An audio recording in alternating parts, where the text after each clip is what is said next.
Hi there, Carl Browne again, and welcome to my YouTube channel.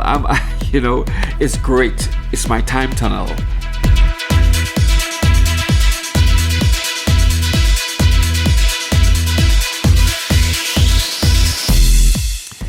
Looking back now on my YouTube channel, and this, as you know, we recently celebrated Guyana's 51 years of independence.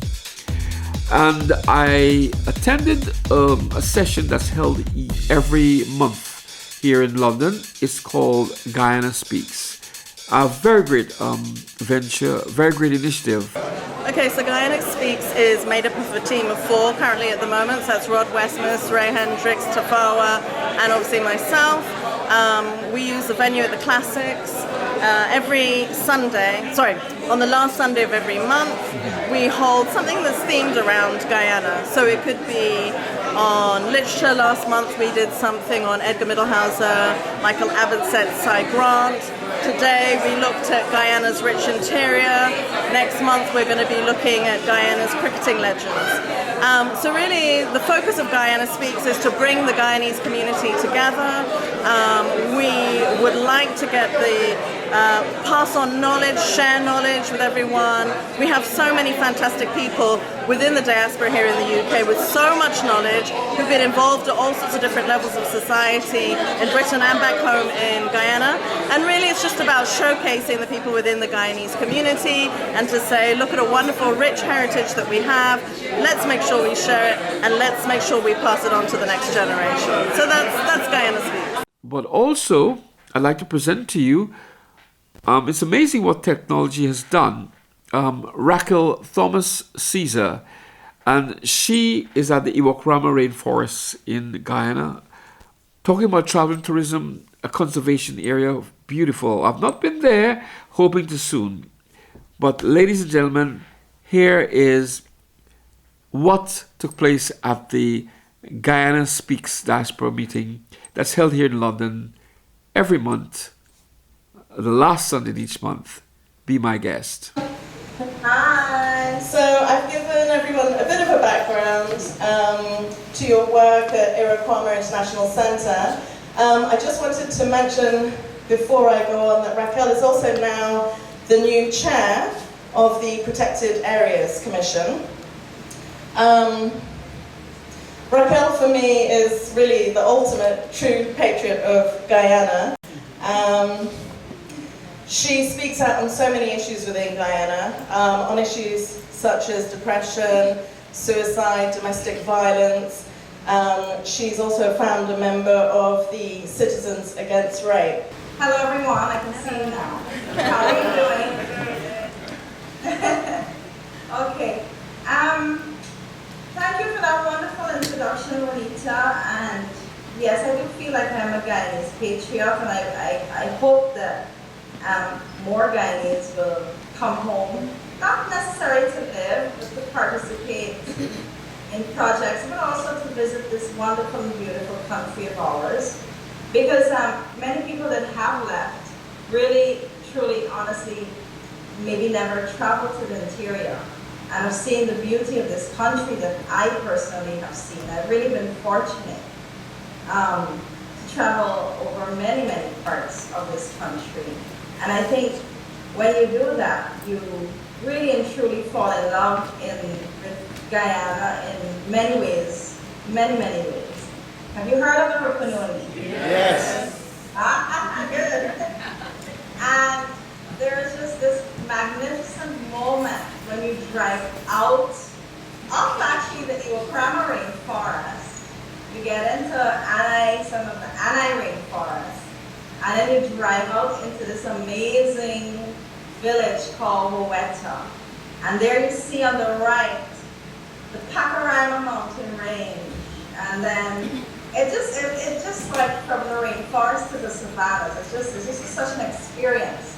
And that was 20 years ago, 1997.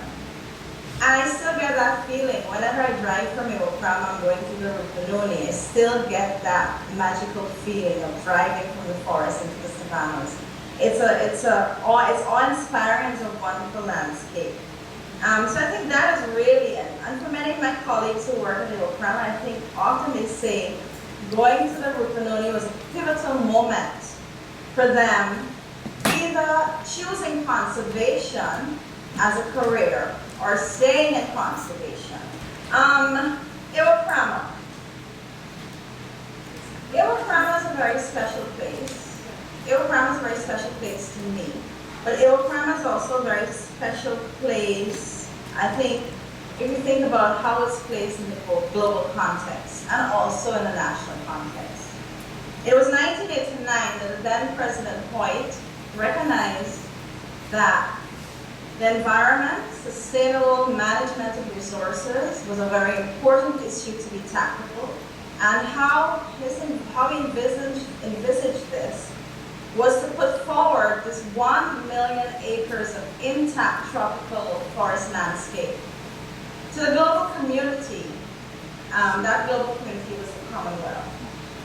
And he made the space available to the world, essentially, to be a space where people could come and do work as it related to tropical forests, sustainable natural resources management, etc. When we talk about sustainable natural resources management, there are several components. The sustainability is built on 3 pillars. So you have the environment, you have the resources, but you also have the people. And without the people, none of this can work. People can either save, care, or people can destroy.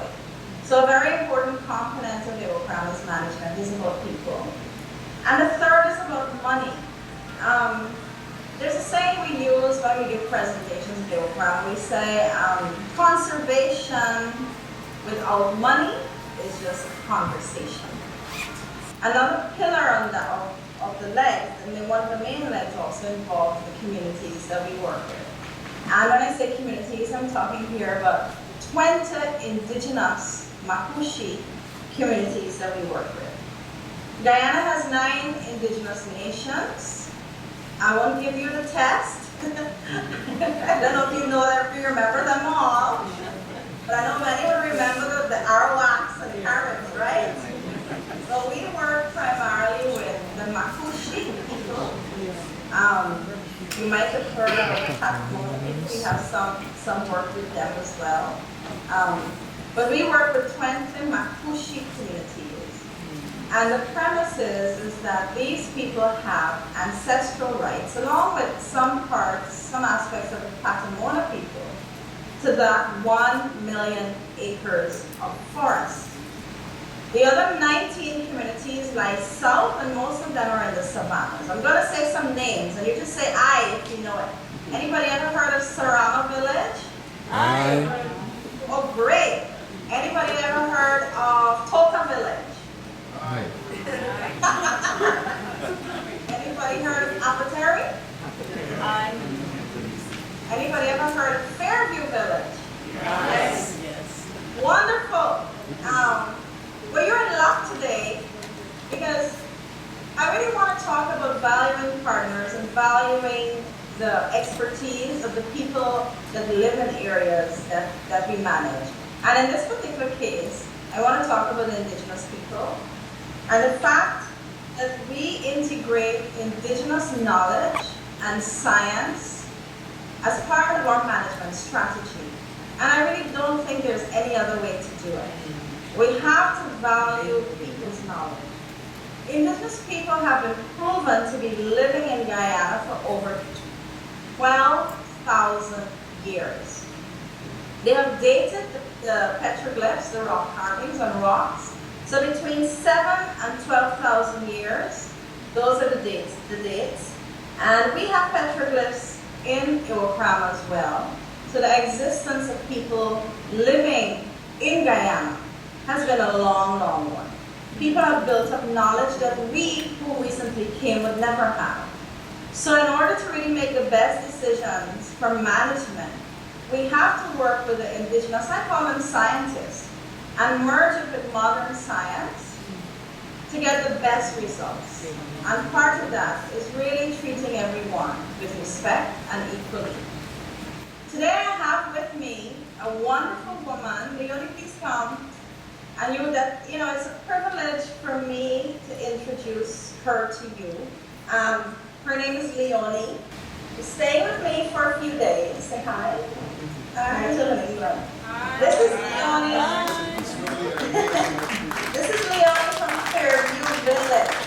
Right? So you're meeting a bona fide indigenous person.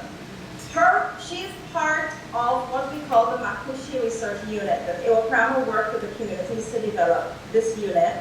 We work through a board known as the North Rukanoe District Development Board that is made up of all the indigenous leaders.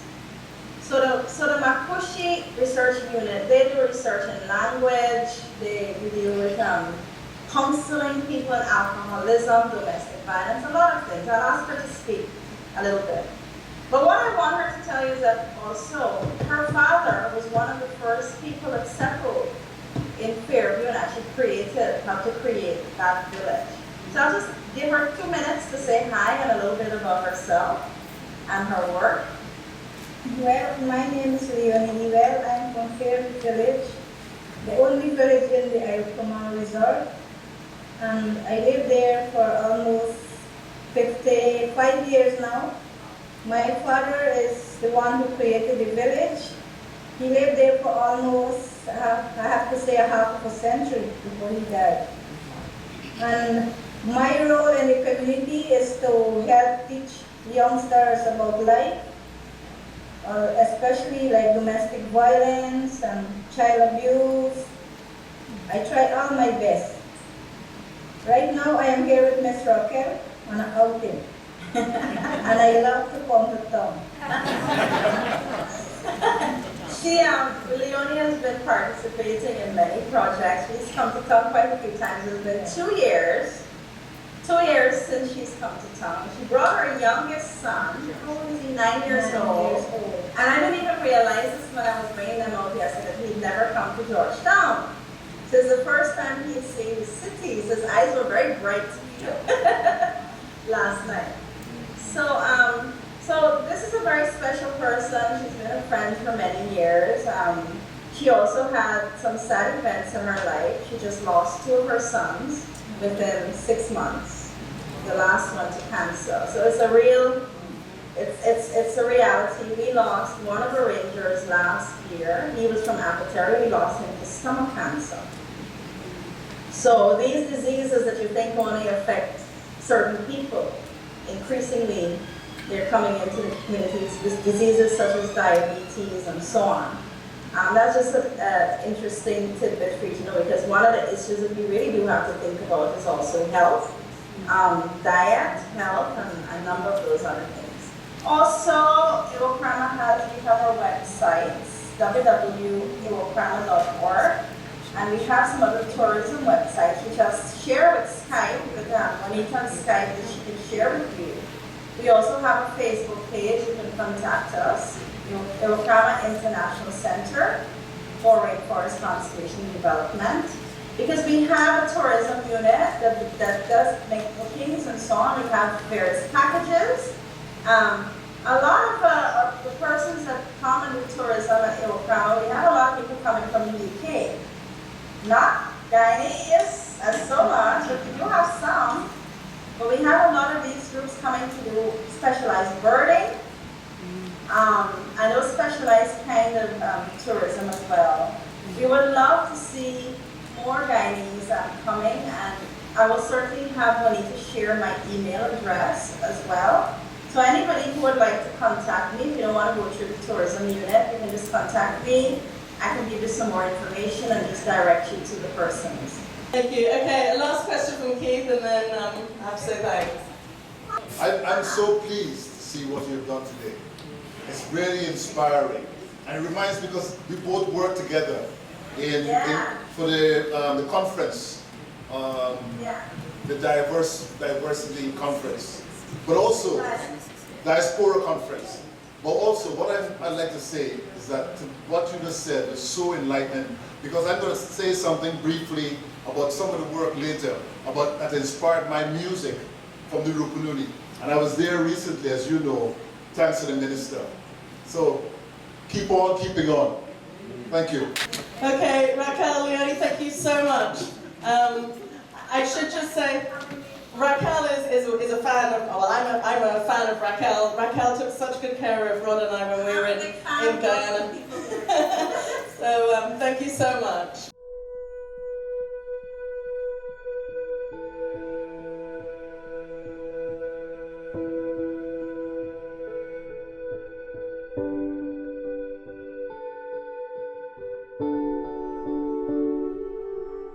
My concept of the protected areas ties into the administration of the country as well as our biodiversity. As part of the mainland, we have a very complex landscape. You know, the coastal zone, the lakes, the wetlands, the highlands, the rivers, the waterfalls. When you consider the complexity, and in fact each area has a different type of biodiversity. I'm convinced that every region could have a unique protected area. The Kaito Falls, the Victoria Ridge lily, these are things we own. I'm proud of them, I boast about them, I put in my head, this is the largest lily in the world. Oh, you like that? You know, everybody said. I think that we are now waking up to the treasure, the prize of our biodiversity. And by combining this rich resource with our protected areas, it will become a value which permeates society. And every region, every Guyanese citizen can say, this represents me, this represents my patrimony, this represents something that I want to hand over to my children and grandchildren. I think this is a place to love, that you could sit at the bank of the Essequibo River at Iwokrama and see that river flowing. You can see the caiman coming up there for morning breakfast, and it's love. It's love. And that is what is going to keep this country going.